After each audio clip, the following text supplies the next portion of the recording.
Seigneur, sauve-moi de cette abomination! Au nom de Jésus-Christ, je t'ordonne de quitter cette maison. Pasteur, c'est toi qui veux me chasser? Toi-même, tu n'as plus de vie de prière. Ton autel est éteint. Je te chasse, sors de ma maison maintenant. Vraiment, tu ne te rends pas compte que ta parole n'a pas de puissance.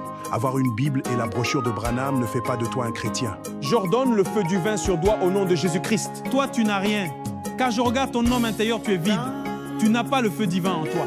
Tu ne peux pas m'arrêter avec ta foi. Ta résistance est futile. Je ne tomberai pas. Tu es léger, c'est parce que tu n'as pas Christ en toi. Non! Tu vois, tu tombes. Nous, les sorciers, nous savons qui nous servons. Nous servons Satan et les démons. Et nous connaissons la puissance que nous invoquons. Nous ne jouons pas avec notre engagement. Mais vous, les soi-disant chrétiens, vous êtes devenus des aventuriers spirituels. Vous prononcez le nom de Dieu à tout moment. Pourtant, ce Dieu ne vit même pas dans votre cœur. Vous avez transformé la religion en simple morale. Vous pensez que la religion consiste seulement à bien parler, à bien s'habiller? La religion n'est pas une moralité, mais c'est une spiritualité. Tu es incapable de te réveiller au milieu de la nuit pour prier. Tu aimes le confort, tu roules dans de belles voitures, tu habites de grandes maisons. Fais attention, le monde spirituel n'est pas un jeu. Vous courez derrière l'argent aujourd'hui, mais les disciples de Jésus de l'époque couraient pour délivrer des âmes liées par des démons. Voilà pourquoi ils étaient fouettés, attaqués par le gouvernement de l'époque. Savez-vous pourquoi nous ne nous attaquons pas à des hommes comme vous? Parce que vous ne nous menacez pas. Mais les disciples de Jésus nous ont chassés, ont détruit nos œuvres et ont libéré ceux que nous tenions captifs. C'est pourquoi nous les avons combattus avec acharnement. Comment cela? Vous ne priez pas assez pour ébranler notre influence.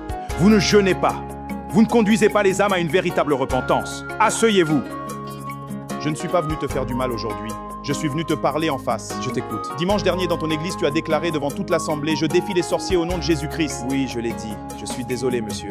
Alors je suis le président de sorciers dans le quartier où tu viens d'implanter ton église. Beaucoup d'entre vous sont pressés de commencer des églises, de devenir pasteurs et de diriger des assemblées. Mais vous n'êtes pas préparés spirituellement. Car ce n'est pas la vitesse qui compte, mais la profondeur de la relation avec Dieu qui compte. Voilà pourquoi les pasteurs des églises de réveil, par manque de la puissance de Dieu, ils commencent à fabriquer leurs propres miracles, montés de toutes pièces. Et vous, les gens du message, qui prétendez suivre le prophète Branham. Le prophète Branham était un homme de prière. C'était un homme de consécration. Il passait du temps dans la présence de Dieu. Mais regardez-vous aujourd'hui. Vous êtes plongés dans des débats interminables, des débats doctrinaux sans fin.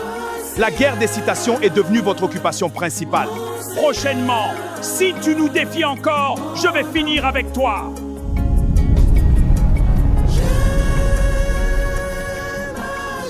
Ce film s'inspire d'Actes 19, 13, 16, où les fils de Séva essayèrent de chasser les démons en invoquant le nom de Jésus que Paul prêchait.